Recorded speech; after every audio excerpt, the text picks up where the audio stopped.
Very good morning to all of you. कैसे हैं आप सभी? आशा करता हूं कि बहुत ही मस्त होंगे, ज़बरदस्त होंगे। मैं डॉक्टर अमर आज आपके सामने एक नया चैप्टर लेके आया हूं और चैप्टर है का नाम है बायोटेक्नोलॉजी प्रिंसिपल एंड प्रोसेसेस। बेटा देखो, 12th के अपने इस चैप्टर के अंदर, मतलब इस यूनिट के अंदर 2 चैप्टर है, बायोटेक के 2 चैप्टर है और इन दोनों चैप्टर में से हर बार नीट के अंदर लगभग मान के चलना 7 से 8 क्वेश्चन, लगभग 7 to 8 क्वेश्चन जो है हर बार आएंगे। बायोटेक फर्स्ट और बायोटेक सेकंड को मैं कहूँगा। पहला चैप्टर है बायोटेक्नोलॉजी प्रिंसिपल एंड प्रोसेसेस और उसके बाद बायोटेक्नोलॉजी के एप्लीकेशंस है। ठीक है, तो मान के चलना इस चैप्टर से 4 to 5 क्वेश्चन, 4 to 5 क्वेश्चन 101% आपके नीट यूजी के अंदर आते हैं। ठीक है, बिल्कुल 101%। इसलिए इस चैप्टर को अच्छे ढंग से करिएगा। लगभग 16 से 20 क्वेश्चन आपको ये क्वेश्चन करवाएगा और बहुत ही अपन अच्छे तरीके से इस चैप्टर को करेंगे। ठीक है, बिल्कुल आप मेरे साथ बने रहिएगा। एनसीईआरटी लाइन टू लाइन अपन वर्ड टू वर्ड को क्लियर करने की कोशिश करेंगे। चलते हैं इसके आगे। बेटा बायोटेक्नोलॉजी है क्या? What is biotechnology? देखो बेटा, बायोटेक्नोलॉजी बेसिकली बायोटेक का मतलब क्या है देखना। पहले समझते हैं कि बायोटेक है क्या। बायो टेक्नोलॉजी, या इसको हिंदी के अंदर बोलते हैं बेटा जैव प्रौद्योगिकी। क्या बोलते हैं बेटा? जैव प्रौद्योगिकी। ठीक है, जैव प्रौद्योगिकी। बेटा बायोटेक्नोलॉजी जो वर्ड है, हालांकि एनसीईआरटी ने नहीं दे रखा है, लेकिन फिर भी इंटरेस्ट के लिए बता देता हूं। यह जो शब्द है वह एक साइंटिस्ट था जिसका नाम था कार्ल एरेकी। क्या था? कार्ल एरेकी, या इरेकी भी अगर लिखा हो तो वो सही माना जा सकता है। किसने दिया था बेटा? कार्ल एरेकी ने दिया था। बेटा बेसिकली बायोटेक्नोलॉजी 2 शब्द है। एक वर्ड है बेटा बायो और दूसरा है बेटा टेक्निक्स। एक वर्ड है बायो और टेक्निक्स। बायो का मतलब यहां पर क्या है? बायो का मतलब है बेटा लिविंग से। लिविंग से कोई भी ऑर्गेनिज्म हो सकता है। लिविंग का मतलब क्या हो सकता है? कोई ऑर्गेनिज्म हो सकता है, या कोई सेल हो सकती है, या कोई टिश्यू हो सकता है, या कोई एंजाइम हो सकता है, या कोई प्रोसेस हो सकता है। ठीक है, और टेक्निक्स का मतलब क्या है बेटा? टेक्निक्स का मतलब है टेक्नोलॉजी। टेक्निक्स का मतलब क्या है? टेक्नोलॉजी। क्या करें, अगर अपन लोग कोई भी लिविंग ऑर्गेनिज्म ले लें, चाहे वो एक सेल हो सकती है, कोशिका, या टिश्यू हो सकता है, उत्तक, या कोई एंजाइम हो सकते हैं, या उस लिविंग ऑर्गेनिज्म के अंदर होने वाला कोई प्रोसेस या प्रक्रिया हो सकती है। अगर उसको काम में लेकर अपन किसी टेक्निक से, टेक्निक कोई फिजिक्स की हो सकती है, कोई केमिस्ट्री की हो सकती है, इंजीनियरिंग क्षेत्र की कोई टेक्निक हो सकती है, उसको काम में लेकर अगर अपन लोग एक ऐसा प्रोडक्ट बनाए, ऐसा प्रोडक्ट बनाए या कोई ऐसी सर्विस बनाए जिससे क्या हो? जिससे ह्यूमन का वेलफेयर हो। क्या हो बेटा? ह्यूमन वेलफेयर हो। उसी को अपन लोग क्या बोलते हैं बेटा? बायोटेक्नोलॉजी बोलते हैं। क्या कह रहा हूं मैं कि बायोटेक की डेफिनेशन क्या है कि अगर लिविंग ऑर्गेनिज्म के अंदर कोई सेल है, कोई उत्तक है, कोई अंग है, कोई प्रक्रिया है, उसको काम में लेकर कुछ अन्य ब्रांच जैसे केमिस्ट्री है, फिजिक्स है, इंजीनियरिंग, इनकी सहायता से, टेक्नोलॉजी, इनकी सहायता से अपन कोई एक ऐसा उत्पाद बनाए या कोई ऐसा प्रक्रिया बनाए जिससे मानव का क्या हो? विकास हो, उसे ही अपन लोग क्या बोलते हैं? बायोटेक्नोलॉजी बोलते हैं। बेटा बायोटेक्नोलॉजी कोई अभी का सब्जेक्ट नहीं है। बायोटेक्नोलॉजी बहुत पुराना है। पुराने जमाने से, आज से लगभग 200-300 साल पहले से भी बायोटेक्नोलॉजी चली हुई आ रही है। आगे अपन डिस्कस करेंगे। ठीक है, देखो बेटा बायोटेक की डेफिनेशन क्या दी है? बायोटेक की definition is what is it? It is the techniques of using living organism. It is the technique of using living organism. Living organism या उसके enzymes for products and processes useful to human.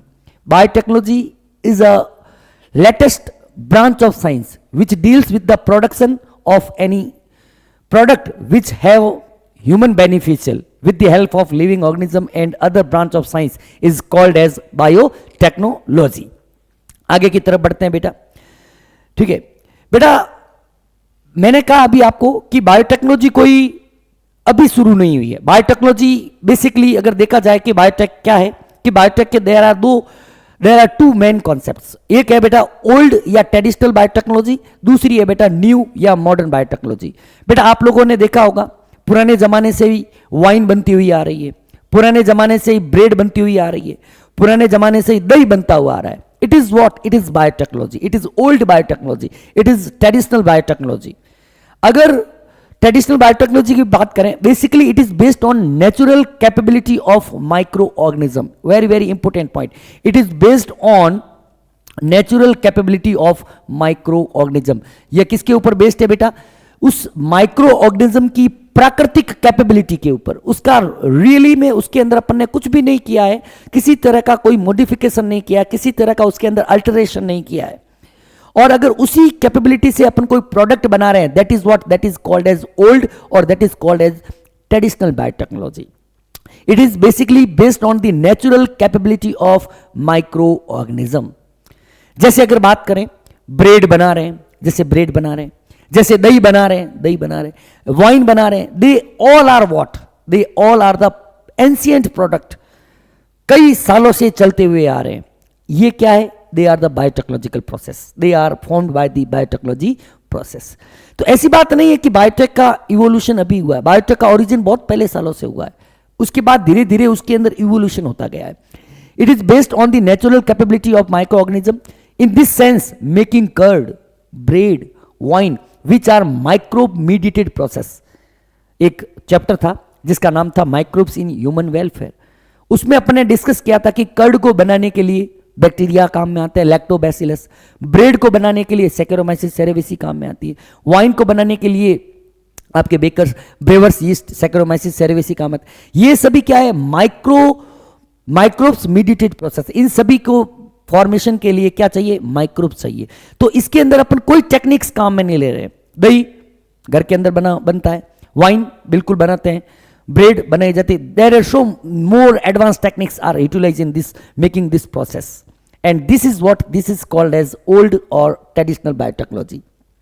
Could also be thought as a form of biotechnology. It is also known as early age biotechnology. Is that clear? Then come on the next biotechnology, which is basically is what? यहाँ पे आप diagram के अंदर देख रहे होंगे, ये कोई एक वायरस है जिसके अंदर अपन कुछ उसका इंजेक्शन वगैरह लगाया। मैंने डायग्रामेटिकली इसको शो अप करने का, इसके अंदर वेरिएशंस लाने की कोशिश की है कि अगर अपन न्यू जो वैक्सीन बना रहे हैं, कोई बीमारी आई नहीं आई, जैसे कोविड-19 आई थी, उस समय कोरोना की वैक्सीन बनी थी। It is the what? It is the product of biotechnology. अगर अपन किसी ऑर्गेनिज्म के जेनेटिक मटेरियल के अंदर कोई चेंज कर रहे हैं, it is what? It is type of new और modern biotechnology. It is basically based on the recombinant DNA technology. ये किसके ऊपर बेस्ड होता है बेटा? रिकॉम्बिनेंट डीएनए टेक्नोलॉजी के ऊपर बेस्ड होता है। ये होता है बेस्ड, ओल्ड वाली बात करें तो ओल्ड जो बेस्ड है, it is based on natural capability of microorganism while it is based on the recombinant DNA technology। ये किसके ऊपर? आगे अपन इस पूरे चैप्टर के अंदर यही पढ़ना है बेटा, इसलिए मैं अभी इसके ऊपर ज्यादा डिस्कस नहीं करूंगा। It is based on recombinant DNA technology. Example जैसे मैंने कहा ह्यूमन का एक जीन है जो इंसुलिन का प्रोडक्शन कर रहा है, ह्यूमन का एक जीन है जो इंसुलिन का प्रोडक्शन कर रहा है। And insulin, you know that कि insulin is very responsible for the balancing the sugar level, glucose, basically glucose level in the blood. तो अगर अपन ने इंसुलिन के जीन को ट्रांसफर कर दिया बैक्टीरियल सेल के अंदर, now bacteria will produced the insulin. It is what? It is recombinant DNA technology, it is the genetic engineering. तो ये है बेटा ओल्ड और ट्रेडिशनल बायोटेक्नोलॉजी और न्यू और मॉडर्न बायोटेक्नोलॉजी के अंदर डिफरेंस। आगे बढ़ते हैं बेटा एक संस्थान है, इंटरनेशनल फेडरेशन है जिसका नाम है EFB। क्या नाम है बेटा? संस्थान का नाम जो है वह है बेटा EFB। EFB बहुत इंपॉर्टेंट है, ध्यान रखना, फुल फॉर्म पूछी जा सकती है। E का मतलब यूरोपियन, F का मतलब है बेटा federation of biotechnology,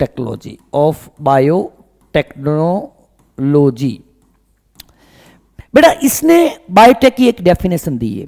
as it is अपन को याद करने की कोशिश करनी है, ठीक है। क्या कहती है? यह कहती है कि द इंटीग्रेशन, ध्यान से देखना बेटा, the integration of natural science and organism. क्या कह रहा है? एक एक पॉइंट को देखते हैं। क्या कह रहा है? पहला, integration of natural science and organism. इसका क्या मतलब है? अपन इस पूरी डेफिनेशन को समझने की कोशिश करते हैं। इसका क्या मतलब है बेटा? इसका मतलब है integration of natural science, basically ये बायो की बात कर रहा है। बायो और ऑर्गेनिज्म, उसकी सेल्स ले सकते हैं या कोई उसका पार्ट ले सकते हैं, एंड मॉलिक्यूलर एनालॉग। यहां पे ये बात करने की कोशिश कर रहा है डीएनए और आरएनए की, उसके जेनेटिक मटेरियल की, डीएनए और आरएनए की। For what? For product and service. मतलब वही बात है बेटा, अगर अपन किसी लिविंग ऑर्गेनिज्म की सेल को, लिविंग ऑर्गेनिज्म के ऊतक को, उसके अंदर किसी प्रक्रिया को काम में लेकर, या किसी ऑर्गेनिज्म के जेनेटिक मटेरियल के अंदर कोई चेंज करके एक ऐसा प्रोडक्ट या सर्विस बनाए जिसका क्या हो बेटा? जिसका ह्यूमन वेलफेयर हो, ह्यूमन वेलफेयर हो, तो उसको अपन लोग क्या बोलते हैं बेटा? बायोटेक्नोलॉजी बोलते हैं। क्या बोलते हैं? बायोटेक्नोलॉजी। और बेटा मैं एक एग्जांपल बताता हूं। बेटा आप सभी ने ग्लूकोमीटर देखा होगा। क्या देखा होगा बेटा? ग्लूकोमीटर। बेटा ग्लूकोमीटर क्या होता है? ग्लूकोमीटर, ठीक है, ग्लूकोमीटर के एक एग्जांपल से मैं बायोटेक को समझाने की कोशिश करता हूं। बेटा ग्लूकोमीटर बेसिकली क्या होता है? एक छोटी सी मशीन होती है।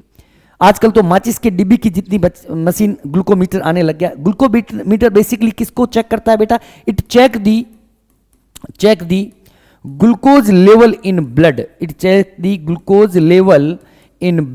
ब्लड के अंदर ग्लूकोज लेवल को चेक करने में काम में आती है, ठीक है बेटा। अगर ग्लूकोमीटर की अपन थोड़ी सी स्ट्रक्चर बनाने की कोशिश करें तो इस तरीके का यहां पर एक डिजिटल मीटर होता है, और यहां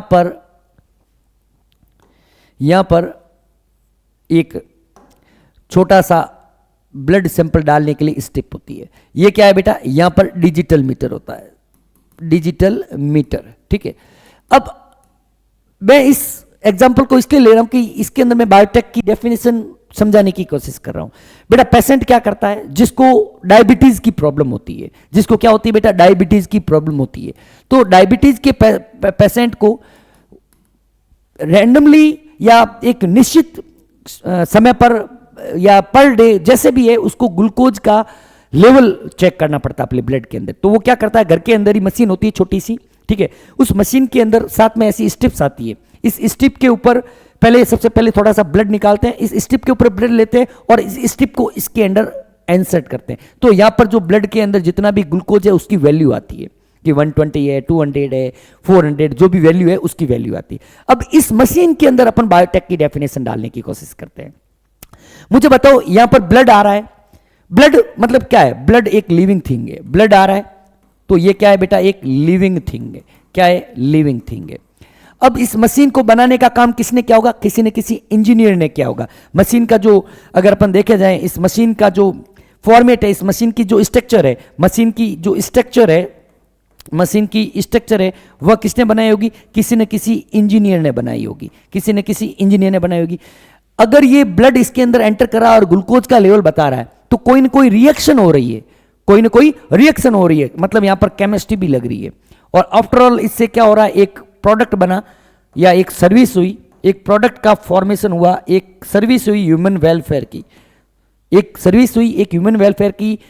वेलफेयर के लिए। तो इट इज बायोटेक्नोलॉजी। ग्लूकोमीटर है, बहुत सारे, there are so many example है। प्रेगनेंसी किट आता है, ठीक है। मलेरिया या डिफरेंट टाइप के डिजीज को चेक करने के लिए आजकल किट आ रहे हैं मार्केट के अंदर। कितनी तरह की वैक्सीन आप देख रहे हो, दे ऑल आर बायोटेक्नोलॉजी। बढ़ते बेटा आगे की तरफ। बेसिकली बायोटेक्नोलॉजी किसके साथ डील करती है? बेसिकली बायोटेक्नोलॉजी जो एनसीईआरटी ने दे रखे हैं, कुछ पॉइंट्स दे रखे हैं, उनको मैंने समराइज करने की कोशिश की है। बेटा बायोटेक्नोलॉजी बेसिकली उनके साथ डील करती है जितने भी माइक्रो ऑर्गेनिजम्स होते हैं,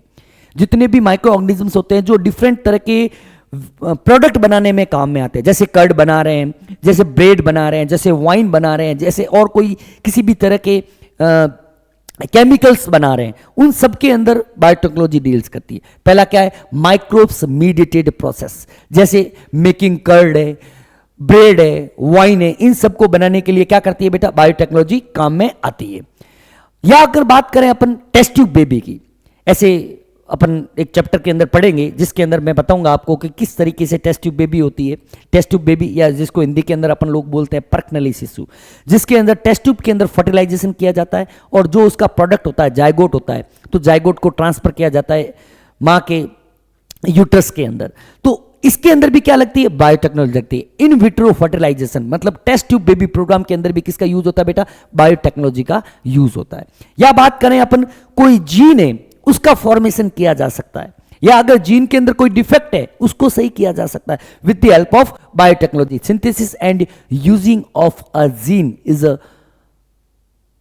पार्ट ऑफ बायोटेक्नोलॉजी। या अपन ने बनाया कोई डीएनए वैक्सीन बना दिया, डीएनए वैक्सीन बना दिया, डीएनए का टीका बना दिया, उसी को, वो भी किसका है, बायोटेक का पार्ट है। या अपन ने कोई डिफेक्टिव जीन है उसको सही कर दिया, it is what, it is biotechnology. ठीक है, आगे की तरफ बढ़ते हैं बेटा। बेटा बायोटेक्नोलॉजी के अंदर बेसिकली दो टेक्निक्स काम में आती है। बायोटेक्नोलॉजी के अंदर दो टेक्निक्स काम आती है, एक का नाम है बेटा जेनेटिक इंजीनियरिंग और दूसरे का नाम है बायोप्रोसेस इंजीनियरिंग। बेटा जेनेटिक इंजीनियरिंग को बोलते हैं अपन लोग आनुवांशिक अभियांत्रिकी। क्या बोलते हैं बेटा, आनुवांशिक अभियांत्रिकी, आनुवांशिक अभियांत्रिकी। ठीक है बेटा, जेनेटिक इंजीनियरिंग है क्या? बेटा एक बात मैं मुझे बताओ, देखिएगा बेटा मैं बताता हूं, बायोटेक्नोलॉजी के अंदर जो बेसिक कॉन्सेप्ट है वह है आपके genetic engineering, genetic engineering, engineering.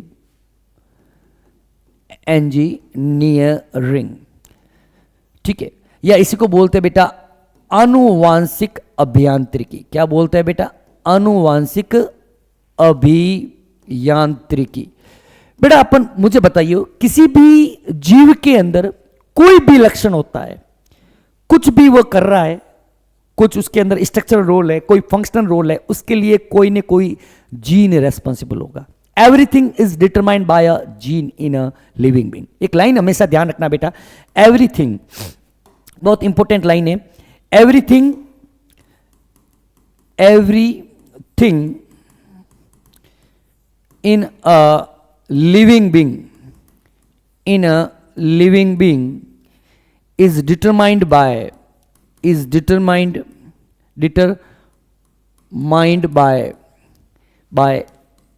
Gene या प्रोटीन भी कह सकते हैं। ठीक है, अगर अपने इस जीन के अंदर या इस जीन की बात करके, या अपन मैं कह सकता हूं डीएनए या उसका जो जेनेटिक मटेरियल है आरएनए, किसकी बात कर रहा हूं, बेसिकली मैं जेनेटिक मटेरियल की बात कर रहा हूं। अगर इसके जेनेटिक मटेरियल के अंदर अपन ने कोई चेंज कर दिया तो मुझे बताओ इसके अंदर न्यू कैरेक्टर्स बनेंगे कि नहीं बनेंगे, न्यू कैरेक्टर्स, नए लक्षण जो हैं वह आएंगे। इसी को कहते हैं बेटा genetic engineering. It is the technique by which we alter or we modified the genetic material of an organism so that a new characters are arises is called as genetic engineering. देखिएगा बेटा definition क्या है कि the technique in which the genetic material is chemically altered and introduced into the host organism to change the phenotype. वह तकनीकी जिसकी सहायता से किसी जीव के आनुवांशिक पदार्थ में कुछ परिवर्तन कर दिए जाते हैं जिसकी वजह से उसके अंदर नए लक्षण पैदा होते हैं, उसको क्या बोलते हैं बेटा, जेनेटिक इंजीनियरिंग बोलते हैं। बेटा जेनेटिक इंजीनियरिंग के अंदर एक टेक्निक्स काम में ली जाती है that is called as recombinant DNA technology. उसको क्या बोलते हैं बेटा, रिकॉम्बिनेंट डीएनए टेक्नोलॉजी। क्या बोलेंगे, रिकॉम्बिनेंट डीएनए टेक्नोलॉजी, या इसको हिंदी में लिखते हैं बेटा पुनर्योगज डीएनए तकनीकी। क्या लिखेंगे बेटा, पुनर्योगज डीएनए तकनीकी। इज दैट क्लियर बेटा? ये एक कोर कॉन्सेप्ट है, कोर टेक्निक है बायोटेक्नोलॉजी की। फिर बात करते हैं बेटा दूसरी होती है जिसको बोलते हैं बायो प्रोसेस इंजीनियरिंग। बेटा देखना, बायोटेक के जितने भी अपन लोग एक्सपेरिमेंट करते हैं तो एक्सपेरिमेंट के अंदर एक बहुत बड़ी चीज आती है कि वांटेड सेल का सिलेक्शन बहुत टफ होता है। आगे अपन पढ़ेंगे कि जो अपना जीन ऑफ इंटरेस्ट जो वांटेड है वो जिस कोशिका के अंदर प्रेजेंट है, अभी आपको देखो ये चीजें थोड़ी कम समझ में आएंगे, लेकिन आगे जैसे जैसे अपन चैप्टर के अंदर आगे की तरफ बढ़ेंगे बिल्कुल आपकी क्लियर, आपको टेंशन लेने की जरूरत नहीं है, हर चीज क्लियर होगी। ठीक है, तो क्या कह रहा हूं, बायोप्रोसेस टेक्नोलॉजी के अंदर क्या होता है, अभी आपको इतना समझ लो कि इसके अंदर ऐसा स्टेराइल एनवायरमेंट क्रिएट किया जाता है जिसकी वजह से केवल जो है डिजायर्ड माइक्रोब्स, जिसके अंदर अपना जीन ऑफ इंटरेस्ट है, वही ग्रो करे, क्योंकि यहां पर जो सक्सेस रेशियो है बहुत ही कम है, डिजायर्ड माइक्रोब्स को सेलेक्ट करना बहुत ही टफ काम है। ठीक है, आगे अपन देखेंगे किस तरीके से सिलेक्शन किया जाता है। तो बायोप्रोसेस टेक्नोलॉजी के अंदर यही, इंजीनियरिंग के अंदर यही किया जाता है कि मेंटेन रखा जाता है स्टेराइल एनवायरनमेंट को, ताकि जो अपनी डिजायर्ड ऑर्गेनिज्म है, जिसके अंदर अपना वांछित जीन, जिसके अंदर अपना डिजायर्ड जीन प्रेजेंट है, वही ग्रो करे और वही उत्पाद बनाए, बाकी वाली सेल को मारना पड़ेगा। It is what it is called as bioprocess engineering. इस क्या डेफिनेशन लिख रखी है कि maintain of sterile ambience in chemical engineering process for growing desired micro organism.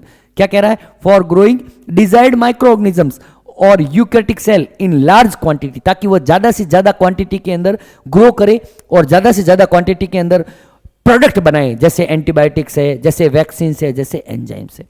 It is the two core techniques in biotechnology. आगे की तरफ बढ़ते हैं। ठीक है बेटा, यहां पे कुछ पॉइंट्स एनसीईआरटी ने देख रखे हैं। बेटा अपन सब जानते हैं कि जब लैंगिक जनन होता है, सेक्सुअल रिप्रोडक्शन होता है, तो सेक्सुअल रिप्रोडक्शन से जो है वह एसेक्सुअल रिप्रोडक्शन से ज्यादा बेटर है। क्यों बेटर है? क्यों? सेक्सुअल रिप्रोडक्शन से विभिन्नताएं आती है। आपने पता होगा जब लैंगिक जनन होता है, जब क्या होता है बेटा, लैंगिक जनन होता है, तो लैंगिक जनन के दौरान विभिन्नताएं उत्पन्न होती है। क्या उत्पन्न होती है बेटा? विभिन्नताएं उत्पन्न होती है। विभिन्नताएं उत्पन्न होती है। क्यों होती है? क्योंकि बेटा लैंगिक जनन में क्या होता है, लैंगिक जनन के अंदर अर्धसूत्री विभाजन या मियोसिस होता है। क्या होता है? अर्धसूत्री विभाजन होता है।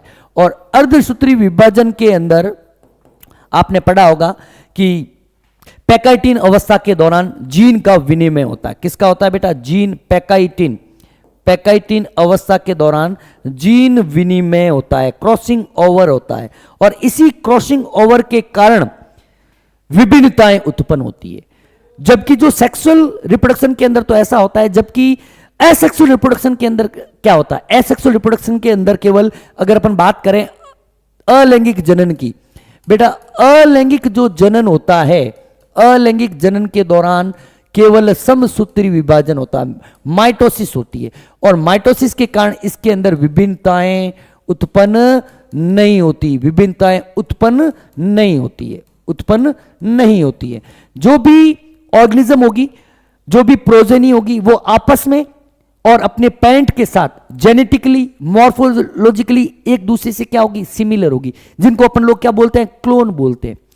किसी भी तरह की अलैंगिक जनन के अंदर विभिन्नताएं नहीं होती है, लैंगिक जनन के अंदर विभिन्नताएं होती है, और विभिन्नताएं जो है वह उद्ध विकास के लिए जरूरी है। तो यही कुछ बातें, पॉइंट्स है, उसको अपन डिस्कस कर लेते हैं। एनसीईआरटी के हैं कि sexual reproduction has more advantage than asexual reproduction. क्या कह रहा है कि लैंगिक जनन अलैंगिक से ज्यादा बेटर है। बिल्कुल सही बात है, बिल्कुल बेटर है। ठीक है। दूसरा, sexual reproduction provide variation. Sexual reproduction से क्या होती है बेटा? विभिन्नताएं उत्पन्न होती है। सेक्सुअल रिप्रोडक्शन से क्या होती है बेटा? विभिन्नताएं उत्पन्न होती है। And formulation of unique combination of genetic makeup. और विभिन्नताएं के कारण क्या होगा, विभिन्नताएं क्यों हुई? क्योंकि एक जेनेटिक मेकअप का एक कॉम्बिनेशन बनता है, बेटर कॉम्बिनेशन बनता है, जो एनवायरमेंट, चेंजिंग एनवायरमेंट के लिए क्या होता है, सुटेबल होता है। जबकि जो एसेक्सुअल रिप्रोडक्शन होता है, preserves the genetic information. Asexual reproduction क्या करता है? आनुवंशिक सूचनाओं को प्रिजर्व करने का काम करता है, वो कभी भी परिवर्तित नहीं होती है। While sexual reproduction permit variation. Sexual reproduction क्या करता है? वेरिएशंस को क्या करता है? परमिट करता है। बहुत अच्छा क्वेश्चन बन सकता है कि एसेक्सुअल रिप्रोडक्शन, यहां पे फिल इन द ब्लैंक्स दे दे, ये लिख ले सेक्सुअल रिप्रोडक्शन, और यहां पर फिल इन द ब्लैंक्स दे दे, match fill in the blank word निकालना है। तो एसेक्सुअल रिप्रोडक्शन क्या करता है? प्रिजर्व करता है जेनेटिक इंफॉर्मेशन को, जबकि जो सेक्सुअल रिप्रोडक्शन होता है वह आपके परमिट करता है वेरिएशंस को। एक यहां पे बहुत अच्छी बात है बेटा, आप लोगों ने संकरण तकनीकी का नाम सुना होगा। संकरण, या जिसको बोलते हैं हाइब्रिडाइजेशन। हाइब्रिडाइजेशन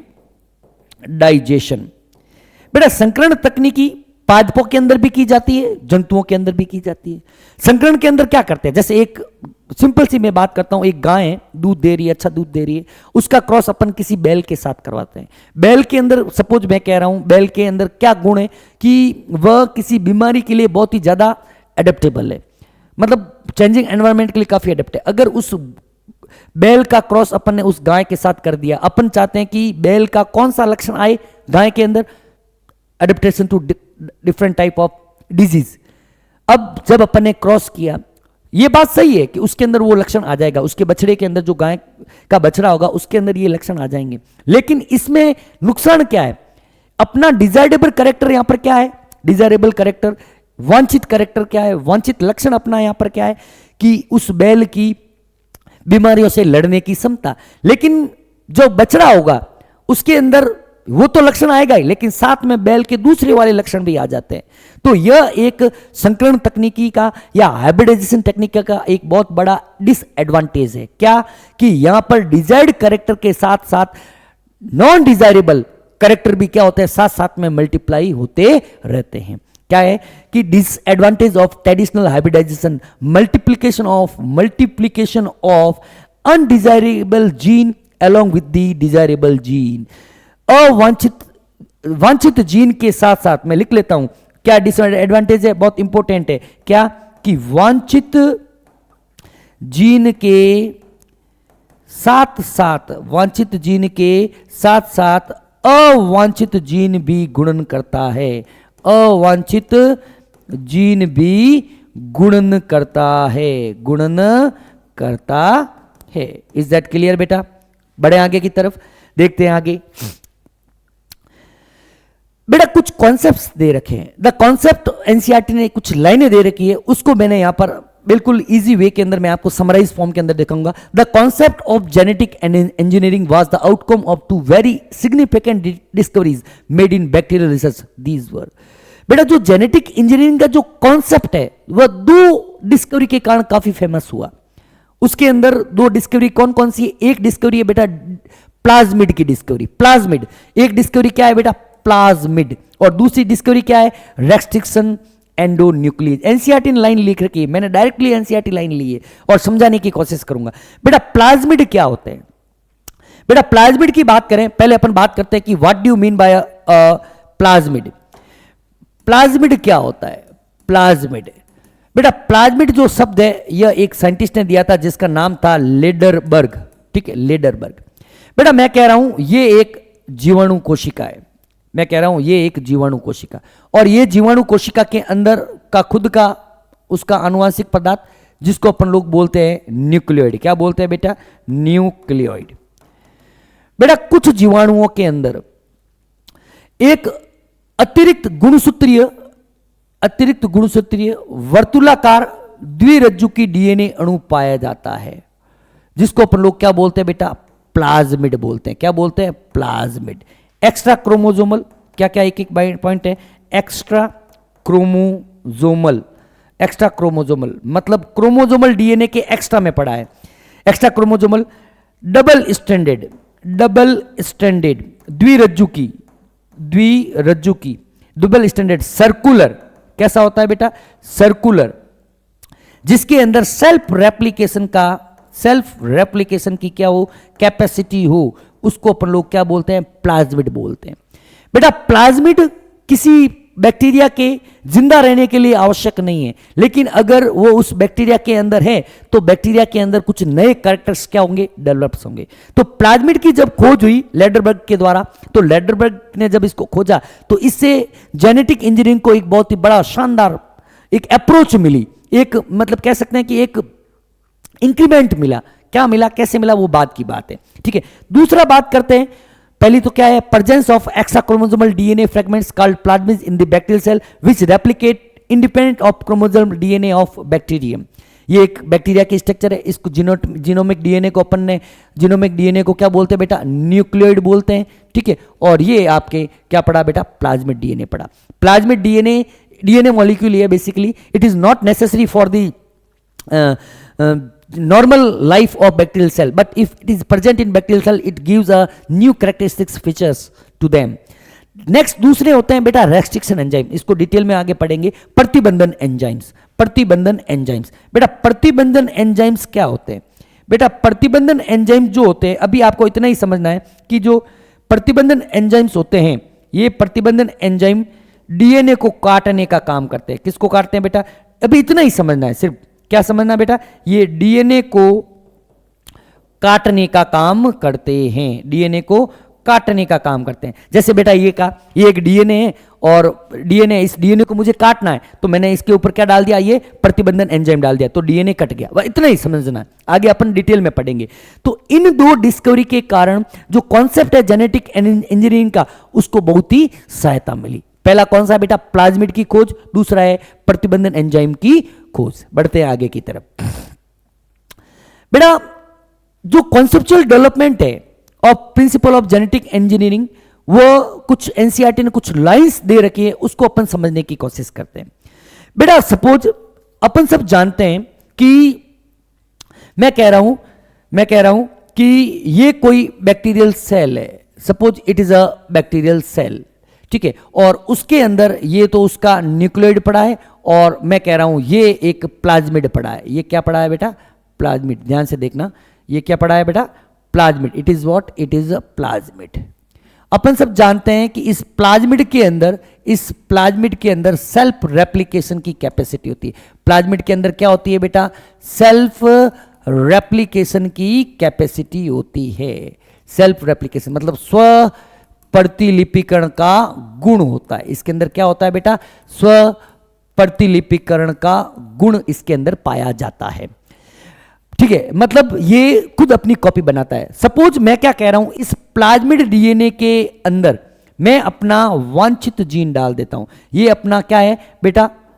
वांछित जीन है। ये अपना क्या है बेटा? वांछित जीन है। अगर मैंने ये प्लाज्मिड डीएनए के साथ अपना वांछित जीन डाल दिया, और अगर ये उस सीक्वेंस के साथ जुड़ गया जो प्रतिलिपिकरण के लिए जरूरी है, तो यह इस बैक्टीरियल सेल के अंदर ये अगर जीन घुस गया, तो मुझे बताओ यह जो अपना वांछित जीन है, यह वांछित जीन भी क्या करेगा?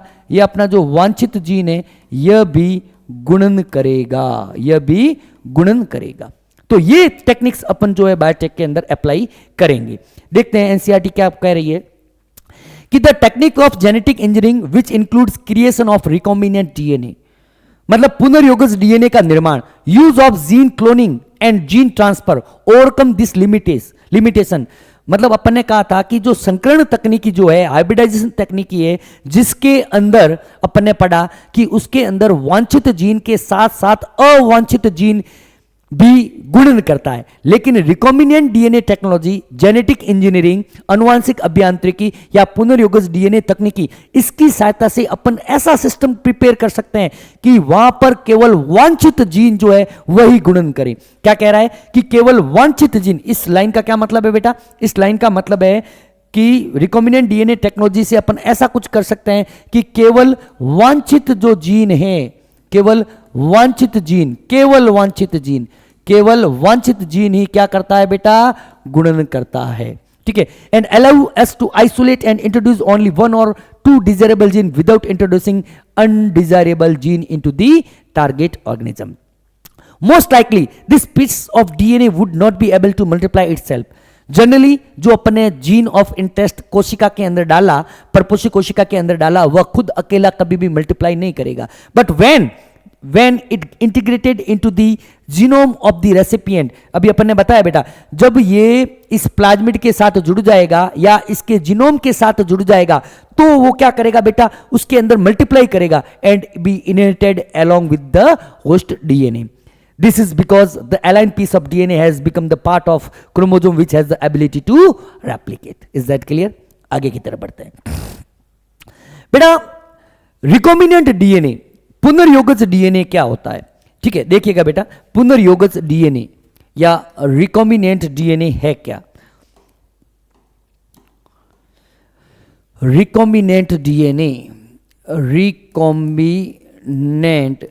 डीएनए या जिसको बोलते हैं बेटा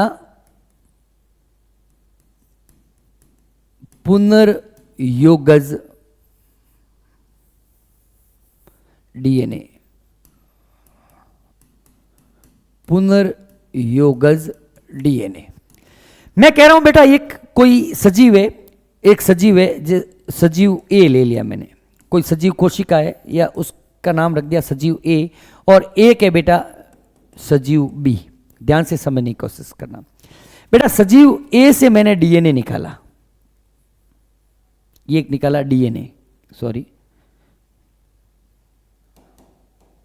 सजीव ए से मैंने डीएनए निकाला, इसका नाम रख दिया मैंने डीएनए ए, और सजीव बी से भी मैंने डीएनए निकाला और उसका नाम रख दिया डीएनए बी। अगर मैं इस दोनों डीएनए को मिक्स कर देता हूं, इस दोनों डीएनए को मैंने क्या कर दिया, मिक्स कर दिया, then what, then it is called as recombinant DNA. इसको क्या बोलते हैं बेटा, रिकॉम्बिनेंट डीएनए। दो अलग अलग सजीवों के डीएनए को मिलाकर जो डीएनए बनाया जाता है उसको बोलते हैं बेटा रिकॉम्बिनेंट डीएनए। तो बेटा सबसे पहले रिकॉम्बिनेंट डीएनए जो बनाया था वह दो बहुत ही फेमस साइंटिस्ट थे, जिसका एक का नाम था बेटा स्टैनले कोहन और दूसरे का नाम था हर्बर्ट बॉयर। एक का नाम क्या था, स्टैनले कोहन और हर्बर्ट बॉयर। 1972 के अंदर उन्होंने सबसे पहले, कोहन एंड बोयर ने क्या बनाया था, एक पुनर्योगज डीएनए। क्या नाम था बेटा, स्टैनले कोहन। ये आपको जो दिख रहे हैं ये है बेटा स्टैनले कोहन। कौन है, स्टैनले कोहन। और ये जो आपको दिख रहे हैं ये कौन है बेटा, हर्बर्ट बॉयर। इन्होंने सबसे पहले, इन दोनों ने सबसे पहले एक रिकॉम्बिनेंट डीएनए या पुनर्योगज डीएनए का निर्माण किया था।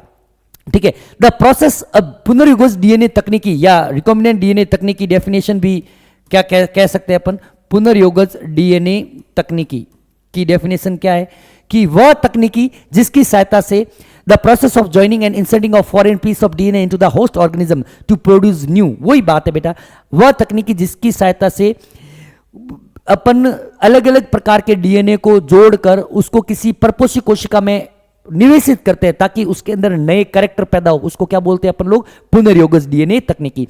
जो सबसे पहला जो पुनर्योगज डीएनए जो बनाया था वह बनाया था स्टैनले कोहन और हर्बर्ट बॉयर ने 1972 के अंदर। इन्होंने एक बैक्टीरिया था जिसका नाम था साल्मोनेला टाइफिम्यूरियम। क्या नाम था बेटा, salmonella, salmonella, salmonella typhimurium, salmonella नेला टाइफिम्यूरियम।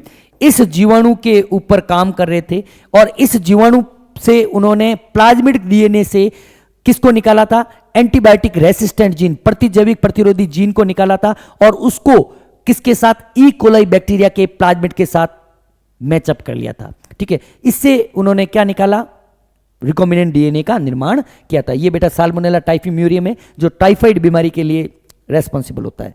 आगे की तरफ बढ़ते हैं बेटा।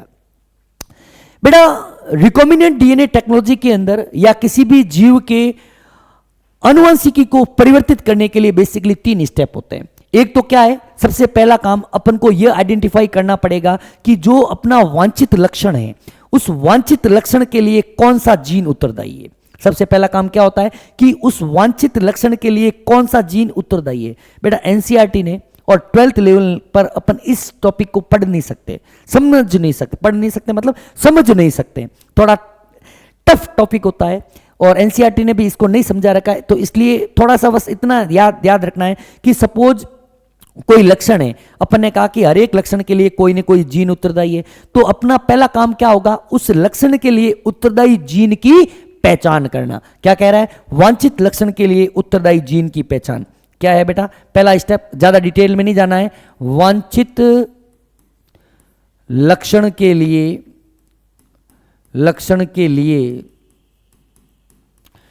उत्तरदायी जीन की पहचान, उत्तरदायी जीन की पहचान। दूसरा है, इस वांछित लक्षण के लिए उत्तरदायी जीन को परपोषी कोशिका में निवेशन। वांछित जीन का ये डिटेल में पढ़ेंगे अपन, का परपोषी कोशिका में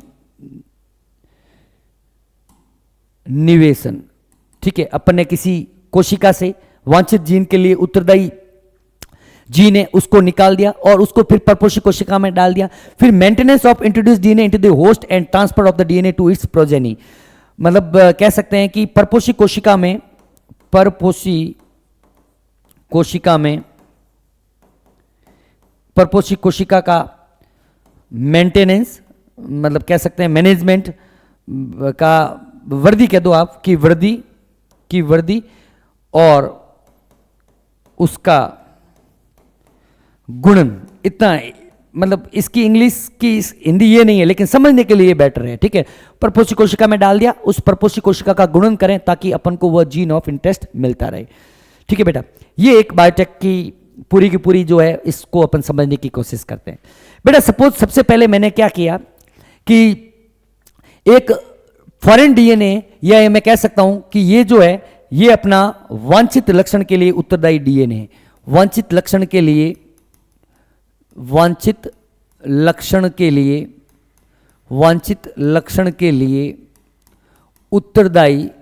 उत्तरदायी जीन है, ठीक है। अब सबसे पहले ये जीन है, ये क्या है बेटा, ये है आपका प्लाज्मिड, ये है प्लाज्मिड डीएनए। आगे डिटेल में पढ़ेंगे, अभी अपन सिर्फ समझ रहे हैं। सबसे पहले क्या करते हैं बेटा, इस प्रतिबंधन एंजाइम की सहायता से इस जीन जो है, डीएनए जो है, डीएनए लिख लेते हैं अपन इसको, यहां पे जीन नहीं लिखेंगे, मैं यहां पर डीएनए लिखूंगा, क्यों मैं आपको बाद में बताऊंगा, ठीक है ना, बाद में बताएंगे। अभी ये क्या है बेटा, डीएनए।